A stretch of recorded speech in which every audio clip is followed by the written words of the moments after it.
Assalamualaikum warahmatullahi wabarakatuh.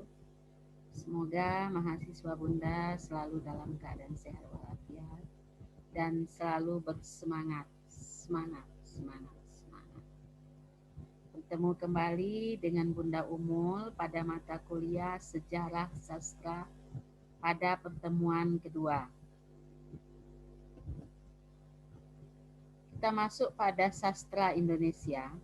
Sastra Indonesia itu merupakan unsur bahasa yang terdapat di dalam bahasa Indonesia.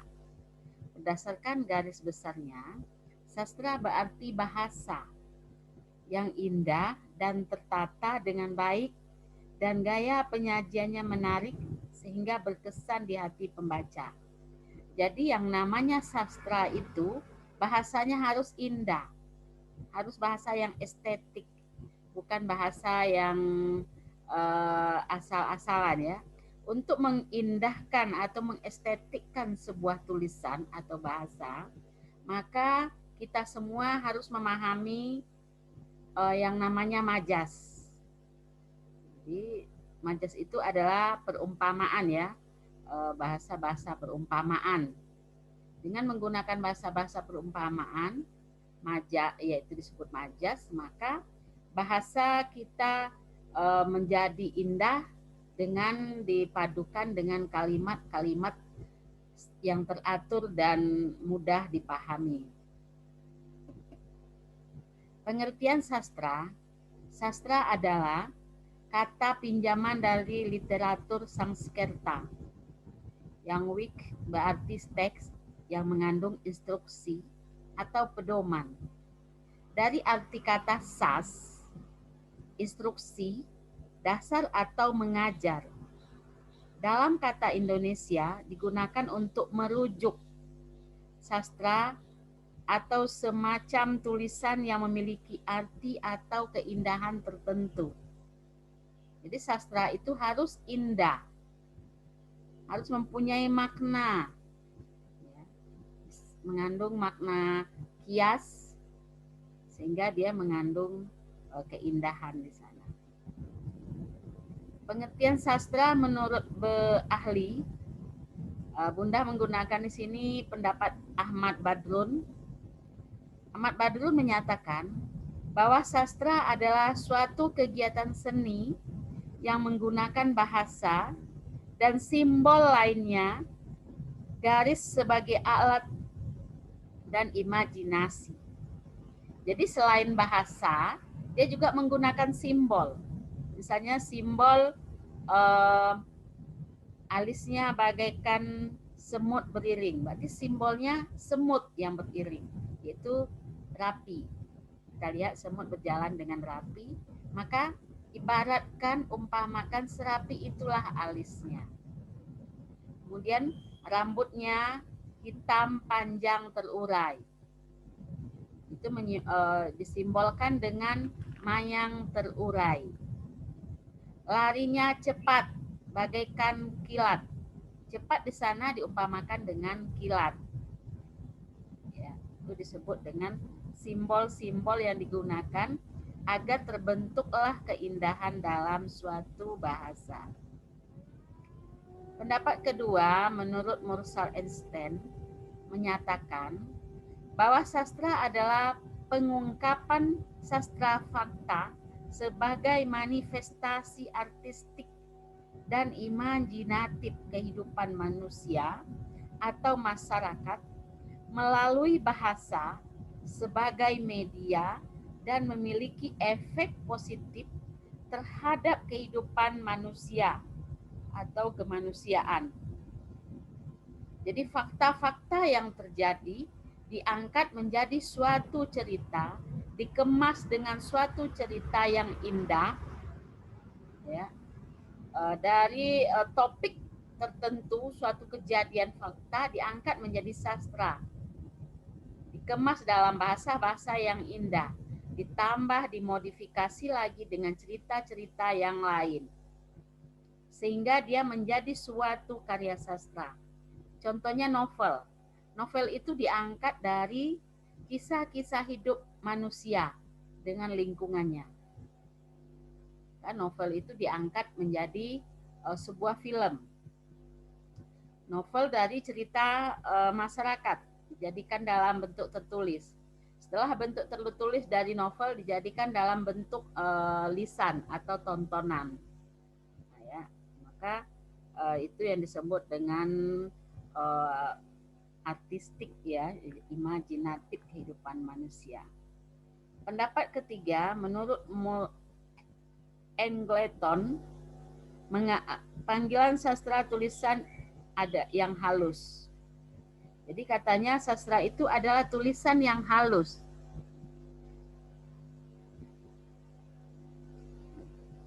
Jadi bahasa itu halus, ya. Halus di sana dia tersusun dengan rapi, ya, menarik sehingga bisa dipahami. Bagian D yaitu fungsi sastra. Sastra itu mempunyai fungsi. Jadi kita mempelajari sastra, kita membaca sastra, itu ada fungsinya. Bukan tidak ada, tapi ada fungsinya. Fungsi yang pertama yaitu sebagai rekreatif, yaitu dapat memberikan hiburan yang menyenangkan bagi penikmat atau pembacanya. Dengan membaca sastra, membaca cerita, kita terhibur. Kita mendapat hiburan. Ya. Perasaan kita senang, perasaan kita suka, bahagia, maka kita sudah terhibur.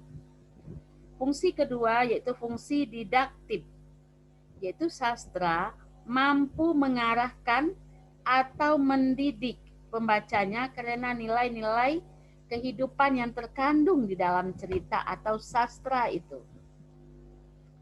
Contohnya, kita membaca seseorang dari kehidupan kecilnya sampai kehidupan suksesnya.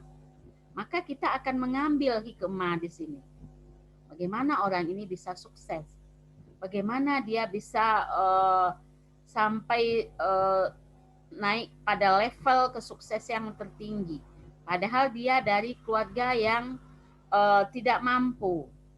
Sekarang banyak betul fakta kita lihat. Maaf kita bicara, anak pemulung, anak tukang becak itu sudah jadi sarjana cum laude, sudah master pendidikan, ya, sudah mendapatkan pekerjaan yang sangat layak, sudah mampu menemukan hal-hal yang positif, dia punya inovatif yang tinggi, sehingga dia menjadi terkenal, menjadi sukses. Nah, kalau cerita seperti ini yang kita baca, kita dapatkan, kita dengar, maka ini mampu meningkatkan nilai-nilai kehidupan dalam masyarakat pembacanya. Berikut fungsi estetis, yaitu fungsi keindahan. Di dalam sastra wajib ada indahnya, ada keindahan di sana. Tanpa adanya keindahan, maka sastra ini tidak akan bernilai. Dari mana indahnya suatu karya sastra? Dari bahasa yang digunakan, bahasa yang disampaikan untuk mengemas suatu cerita. Di mana lagi terletak indahnya atau estetiknya? Alur ceritanya yang jelas, alur ceritanya yang bisa dipahami. Kita ketahui alur itu ada alur maju, alur mundur, dan alur flashback. Kita mau menggunakan alur yang mana dalam mengungkapkan suatu cerita. Ya. Fungsi keempat yaitu fungsi moralitas, moral, yaitu memberikan pengetahuan kepada pembaca, yaitu ajaran, ya, moral baik. Sastra yang baik itu sastra yang mengandung moral tinggi. Jadi ada moralnya.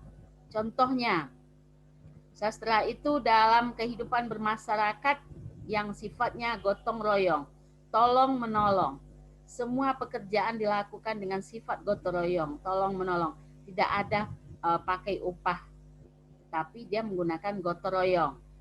Upahnya hanya makan minum, untuk menimbulkan tenaga bagi pekerjanya.